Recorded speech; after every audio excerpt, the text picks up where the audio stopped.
Welcome to the Enter the Mind podcast. The most real talk, no nonsense podcast on the empowering of the mind. Why enter the mind? Because it's that room in your house that's been there all along that you've never gone into. Well, now it's time to enter with two mind coaches dedicated to self-help and the thriving of all human beings. I'm Kyra Carlin. And I'm Robert Nelson. Welcome to Enter the Mind.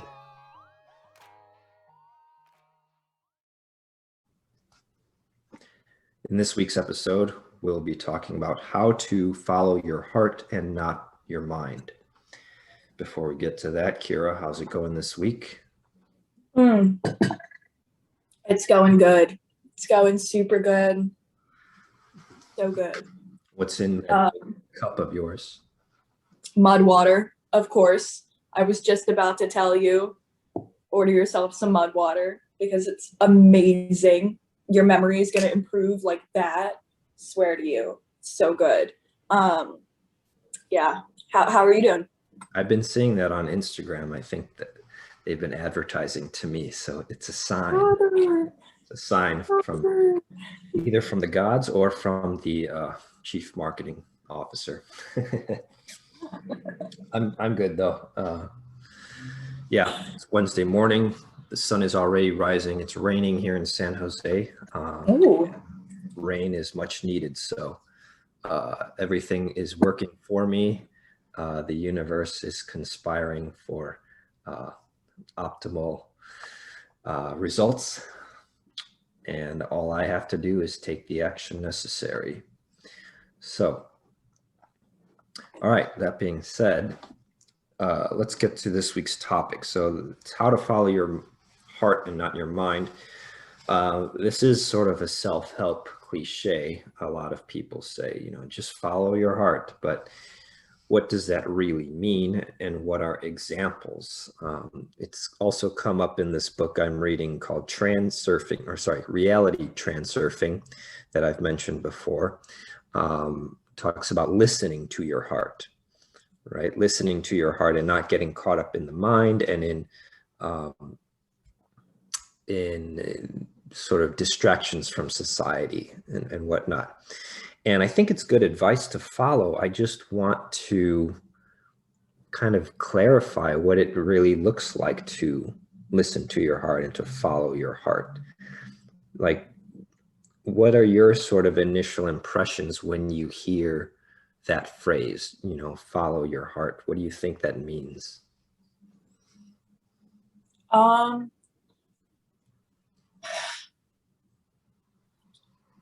I guess like the biggest relation that I have to it is when my mind keeps telling me something that I know is wrong, but like it keeps telling me, and then I'm like, you know what, like shut up, like I'm gonna listen to my heart. So I think that that's like just like my biggest relation to it. It's just like that. What about you? That's a good point. Like, because if it's not right deep down, like it'll keep coming up because you can't suppress it forever, right? Mm-hmm. The heart, like you can maybe not listen to your heart for a little bit, but it's like it's going to speak up again and again and again. I think to some degree I've followed my heart, maybe not 100%. So maybe I'm not the perfect example, but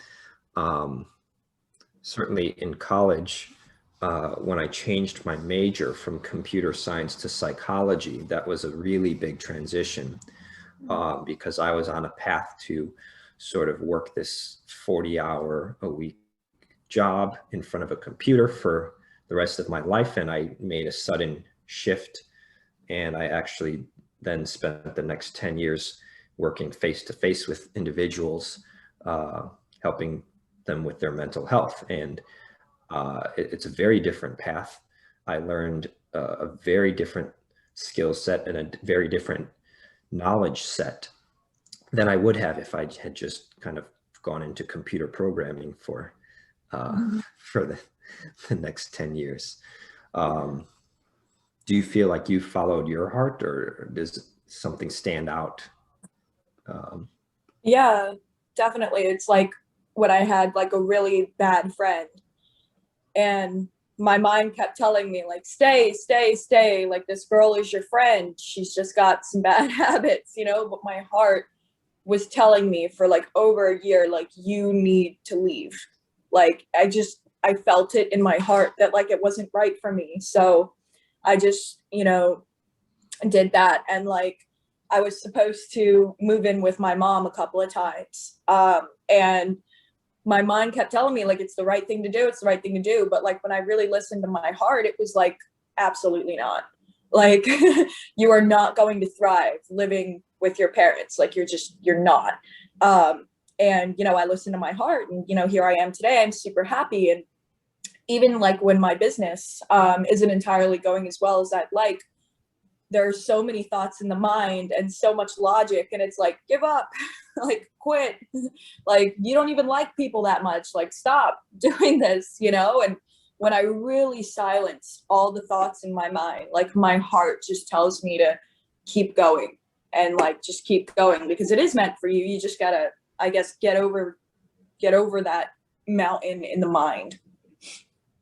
That's really interesting because it makes me think of like opposing forces almost, where your heart's trying to do one thing and then the mind like opposes it, you know? It's almost like there's this, it's almost like the mind has its own mechanism to stay balanced, where if the heart is pushing one way, the mind will like push the other way. Like it will give, the mind will give the microphone to the weak voice in you, you know, not because it's the right voice to follow, but because in order to have some sort of debate internally, right? Like some sort of dialogue where it's like the heart's like, oh, I really want to do this in life. Then it's just a matter of, you know, start the timer because it's just a matter of seconds before that other voice starts up and says, well, what if, you know, if you do this, what if you fail? Well, blah, you know? Completely agreed. I like that you said like opposing forces, and like it's like the heart has like finally made a decision. It's like, yes, this is what I'm doing. And then the mind comes in, it's like, oh no, you don't.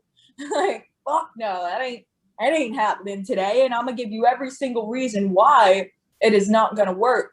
And as much of importance as mine holds, and you know, as much experience that our mind has, it's not always correct. It's not always right. And a rapper, NF, spoke about him before. In one of his songs, he's like, I don't trust the thoughts that come inside my head. He's like, I don't trust this thing that beats inside my chest. And he's like, who I am and who I want to be cannot connect. And I wasn't entirely fond of that line in the beginning, because I was like, I don't want to listen to this.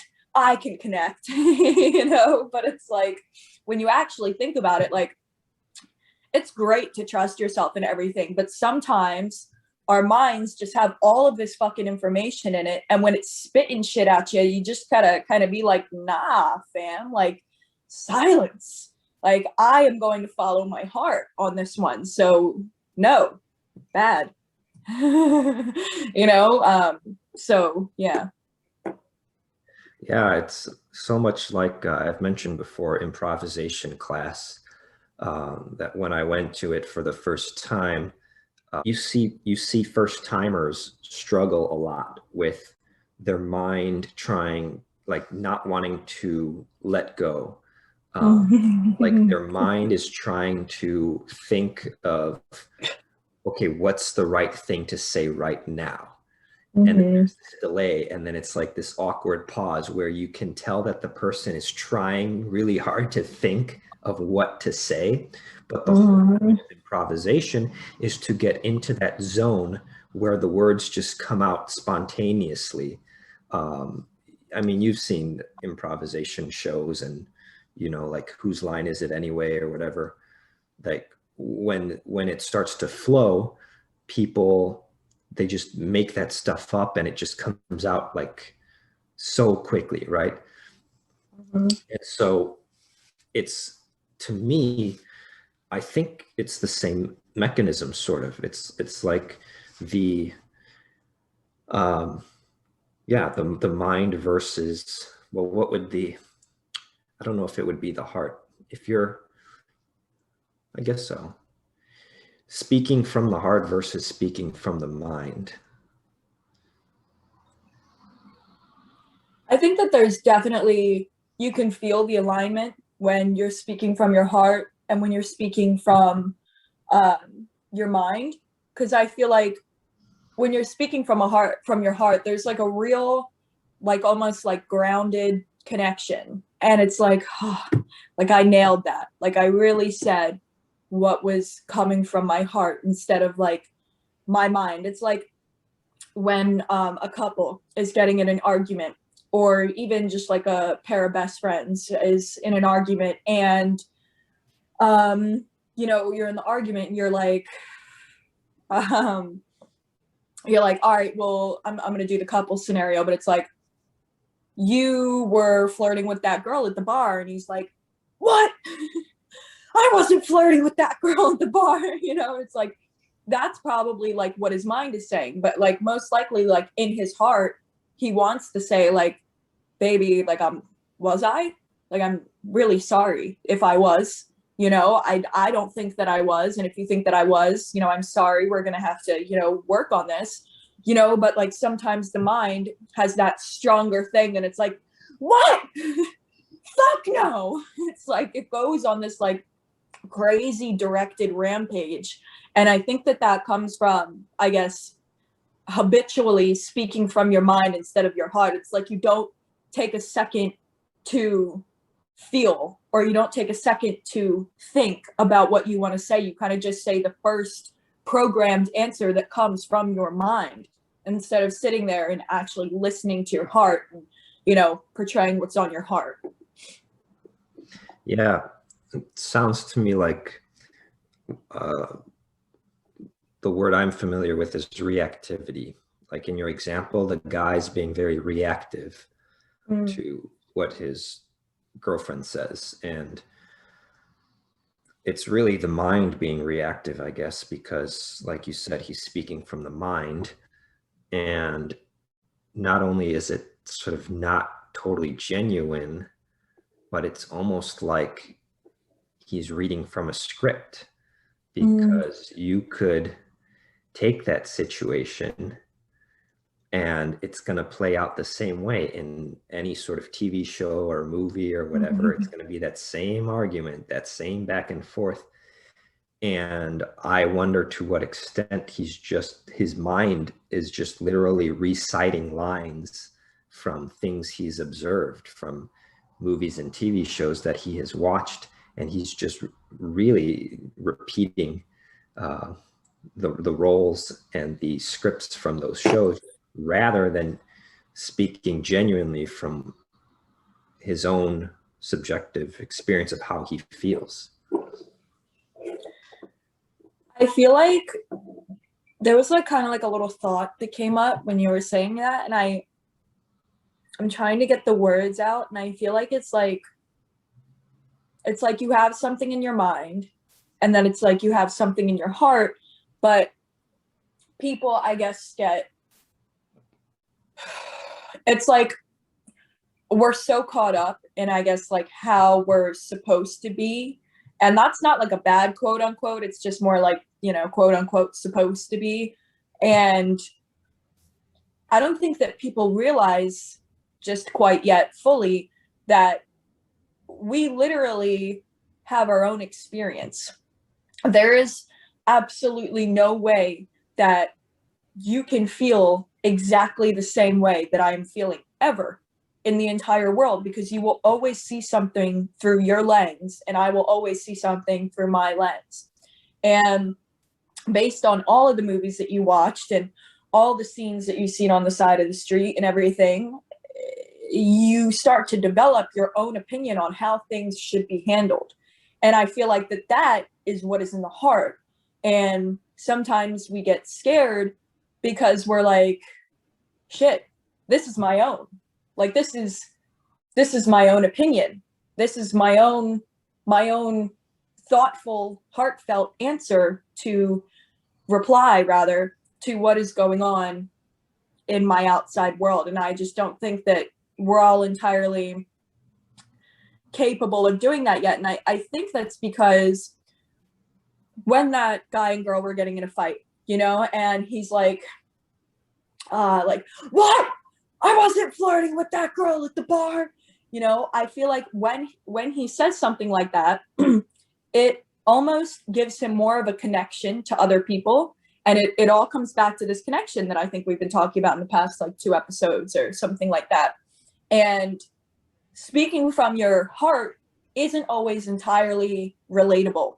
It's like, if he goes back to his homies and he's like, yeah, I was like, fuck you mean I was flirting with that girl, you know, and his friends will maybe be like, yeah, bro, like, for real, you know. But like, maybe if he were to speak from his heart in that situation, like, oh, like, baby, like, I wasn't flirting with her, and if I was, you know, I truly didn't notice, I'm sorry. And then it's like he goes back to his boys, and his boys would be like, bro, like, don't let her handle you or something like that. You know, it's not always relatable, and you feel more alone in this human experience, and nobody really likes to feel alone. But when you speak from your heart, eventually the people will start to attract to you that also speak from their heart, and, you know, you'll feel a more solid, grounded sense of human experience. Interesting. So it kind of takes a degree of confidence to follow your heart. Agreed. Definitely agreed. I feel like you kind of have to have, like, not like a plan mapped out, but like that little mini, very rough draft plan that you have planned out in order to follow your heart should give you just enough confidence to go through with it. I definitely think that confidence is involved. Yeah. And almost like a leap of faith as well, where kind of trust in yourself and trust in your, I guess, your judgment, or you trust in your heart's judgment, I guess. Have you ever been in a situation where like you weren't entirely, you wanted to, like, say you're like with a group of friends or a group of business people, you know, and there's something that's on your heart that you want to say, but you're kind of nervous to say it because maybe it's not something that you do very often, so you don't know how people are going to react? Have you ever been in that situation and somebody reacts a lot better than you thought that they would?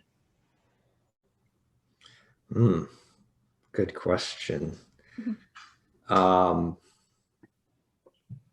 I think so, yeah. I think it happens.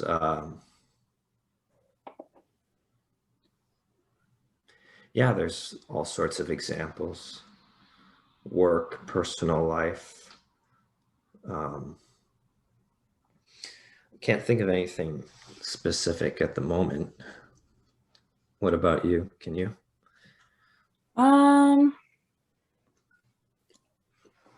It's like when you're having a conversation with somebody and say they get like a little snappy or something. Like, say you two are having a conversation and they get a little snappy, and the thing that's on your mind is to sort of like dismiss it. It's kind of like, oh, it's really not that important, like, kind of like dismiss it. But the thing that's on your heart is like, whoa, bro, you better chill the fuck out. Like, really, like, you're hurting my feelings. Like, I don't like the way that you're talking to me. Relax, you know? And that has happened to me in a few situations, and the person responded really nicely. Like, you know, they didn't respond with like hate or anything, but like they responded really nicely. And I think it's not entirely the words that came out of my mouth, but it's the fact that you can feel that it came from my heart. And when you can feel that something comes from somebody's heart, it's more like, it's more agreeable. But if you were to reply with them like, oh, it's like not a big deal, like, let's just let's move past this and go on and do something else. You know, there's kind of like that. There's like a connection that needs to be broken, because connection is always meant to be broken. Have you ever noticed that, like, when you speak something from your heart, there's a disconnection from you and that person, and you can't be connected to somebody all the time. It's extremely unhealthy. You guys need to disconnect for a moment so you can connect again, and then disconnect and connect again, because that's what I think makes a relationship healthy. And in order to disconnect from somebody, I think that it's pertinent to speak from your heart. That makes sense. I've definitely heard people talk about losing themselves in their relationships and sort of forgetting who they are, or when they get out of a relationship, when people get out of a relationship, sometimes they say, I need to find myself now because I lost touch with myself. So Yeah. I think that rings true for me. Exactly what you're saying. And this is interesting because I never really thought about it this way, of connecting and a series of connecting and disconnecting back and forth. And I feel like it comes when it's like when you challenge other people, not in like a bad way, but like in a good way. It's like when you meet somebody new, and I study movies and I study TV shows, and they don't get this shit from nowhere. You know, it's something that happens in everyday life. And it's obviously, don't take things from movies like like word by word, scene by scene, because they're not always entirely true, but it's good to get like some things from them. And you know, when you meet like a new friend or something and they blow their nose or they sneeze, and you guys are at the bar and like their sneeze goes everywhere or something, if that were like your best friend, you know, you'd be like, dude, that's fucking gross, you need to clean that shit up right now, you know. But if it's a new person, you'd be like, oh, no worries. But you know, but I think that it's better to be like to that person, like, bro, it's fucking disgusting, like clean that shit up, because that helps you guys disconnect. It's like a push and pull force between you and any human that's on the earth. And then once again, the thing in your mind would say, oh, like, no worries, like nobody saw, you know, but the thing in your heart would most likely say, like, bro, clean that shit up, like it's disgusting. I mean, for me at least, like not everybody is the same, but like I know that would be like my heartfelt reaction. And then most likely, you know, my best friend would laugh. She'd be like, ha, it's fucking hilarious, you know. And I'm hoping that, you know, with a new friend as well, they would laugh, you know. And like, I would want somebody to treat me the same way that they would treat their best friend, sort of thing. Like treat me like a human, you know. Don't give me any breaks because you think maybe I'm fragile. Just hang out with me with your heart and fucking, you know, be cool, be chill. Let's push and pull. Let's disconnect and connect. Yeah, because it's never good when you can tell that the other person is it's like not sharing what they really think or feel. Yeah. And it's been a while since I watched this movie, but I'm sure you know the movie Forrest Gump, right? Yeah. Classic movie. I think part of like the character of Forrest Gump is that he's not, I think he has like a low IQ or something, right? And so his mind is not thinking a whole lot. And I think as a result, he kind of says things with no filter, or he kind of acts, there's a genuineness to his actions, you know what I mean? And so I wonder if that's an example of being, I mean, is this the same as being authentic? Speaking from the heart, is that what being authentic is? I can definitely get on board with that. Yeah. Well, I'm not sure. I'm just kind of speculating here. I think that, yeah, because when you said, something popped up in my mind when you said that his mind isn't always entirely thinking, so he's really genuine, right? So it's like,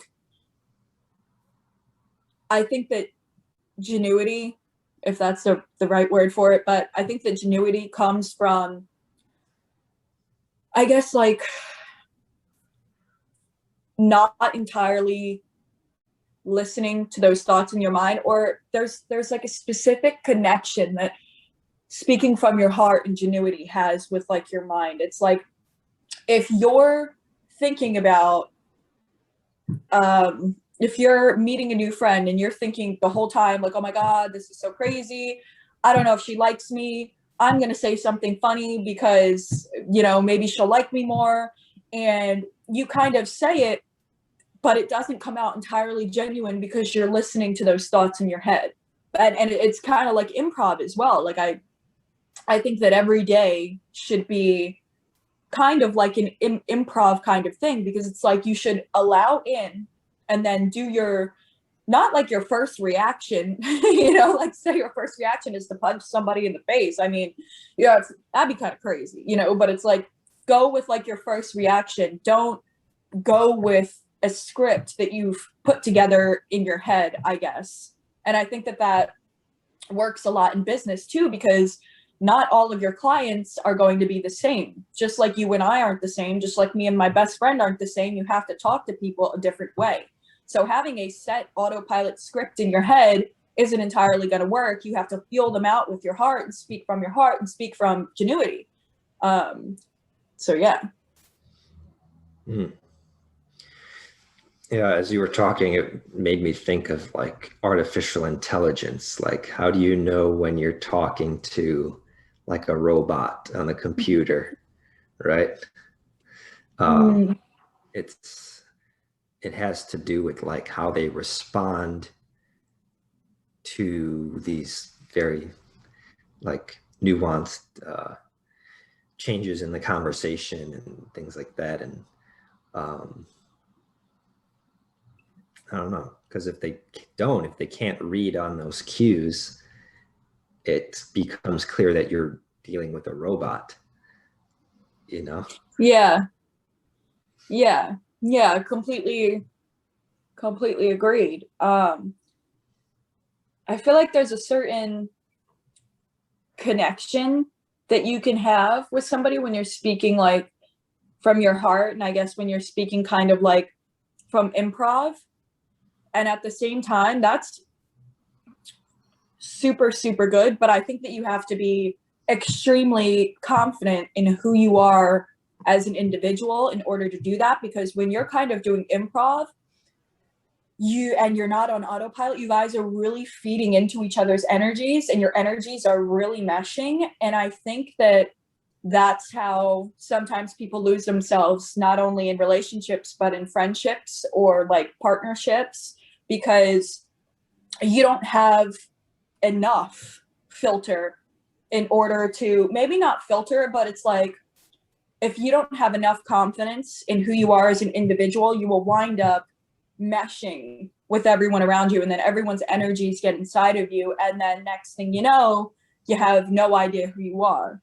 So I guess I think that it's always beneficial to speak from your heart, but I think that, I guess maybe there are times, and this is just an opinion, like you tell me what you think, but I think that there are times when you got to kind of like put a little guard up, not like a little guard, but maybe like go back to that autopilot just to ensure that there's a separation between you and this other person, if that makes sense. Yeah, it sounds like, or it makes me think of like teenage romance, when, you know, two teenagers fall in love or whatever, and it's their first girlfriend or boyfriend, and they get so obsessed with it, and they, you know, they stop doing their homework, or they forget these other things, in daily life, and it's almost like their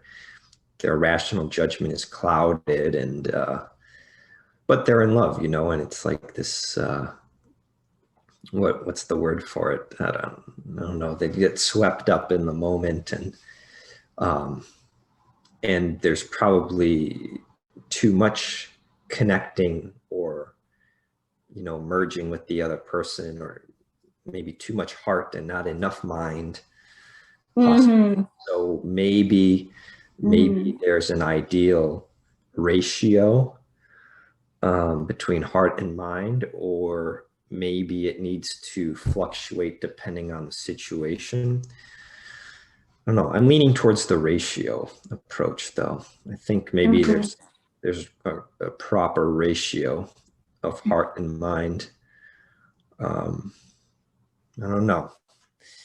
But unfortunately, we're out of time again. It's passed by quickly. Let's give our final thoughts and takeaways from today's podcast. And if we were to answer this question concisely of how to follow your heart and not your mind, what would you say? Go ahead. I think that in order to follow your heart instead of your mind, you need to know the difference between your mind and your heart. Sometimes you just have to silence your mind for a minute and listen to what your heart is saying. And sometimes it's like when you're with a group of new people and your mind is saying, oh my God, try so hard for them to like me, blah, blah, blah, blah, blah. But then it's like you sit for a moment and you listen to your heart, and your heart says, man, just chill, just relax, like you're fine, like you're vibing, right? And the next thing you know, people start flocking to you because you're not caught up in those bars of your mind. But then at the same time, you know, you could then be chilling and, you know, you're attracting and everything. And then your mind is like, yeah, let's keep doing this. Like, it's so fun. And then you relax again and you listen to your heart, and your heart says, hey, back up for a moment, recoup yourself. So then you have more to give. So I think that it's just always key to listen to what your heart is saying, and your heart can always differ at different points. Your heart can say, stay open and attract. And your heart can also say, time to retract and gain again. So you have more to share when you do open up again. So I think that ratio was a really good, really, really good thing. We've got to have a balance of heart and mind. Right. Yeah. I'm envisioning sort of like a, what would you call? Like, it's a continuum that you can drag the pointer anywhere between the 2 points of all mind and all heart. And I think at the extremes, it becomes obvious that you don't want to be at either extreme 100%. You don't want to be all mind, because then you're like some sort of like logical robot, and you know, and you're out of touch with people's feelings or the situation, and you're trying to follow prescribed procedures, and even when a problem comes up, you just keep going back to the procedure, and you know, but then on the other hand, you can't just be all heart and be sort of like, you know, oh, what do you need? What do you need? You know, let me just go on what my instinct tells me right now, you know, without any sort of strategy or forethought or like organization. Well, that would be like, you know, the example of the teenagers in love, right? Lovebirds, teenage lovebirds, right here. And then here would be you get too caught up in computer programming, and you just think everything can be coded, and you're like, right, and that everything follows logical syntax and everything. But I think the key is to like adjust, maybe. So if you're finding yourself too far on one end, like just drag a little bit closer to the heart end. You know what I mean? It doesn't have to be like this either or of like, you know, well, you're not following your heart. So now you have to go all in. You have to, you have to just dive in and make these massive changes in your life and this and that. I think there's a lot of opportunity to take action where if your heart has a concern, if you have a bad feeling, you had a lot of good examples you shared, but like you're in a relationship and you get a bad feeling of like, okay, this is not working out for me or the other person. It's like, how do you listen to that and then take action on it and take a step towards resolving that issue rather than just sweeping it under the carpet and being like, oh, my heart doesn't feel good about this, but okay, whatever, let me keep doing this thing that I'm doing, because then you're like neglecting it. So that there's a way for them to work together, I guess. Definitely. I really like the image that you've put in our heads today about like the little meter, and it's like mind, heart. And it's like, oh, okay, well, maybe I just need to drag it a little bit over to the mind. Maybe I just need to drag it a little bit over to the heart, and it should fluctuate constantly. And it's, the only constant in life is change. So it's good to be, able to adapt to your mind and your heart. But that's hard when you don't know what your mind and your heart is. And it's hard when you don't have entire confidence to go about things by yourself and you're looking for validation or support from others. So yeah, it's just super good episode. Yeah, totally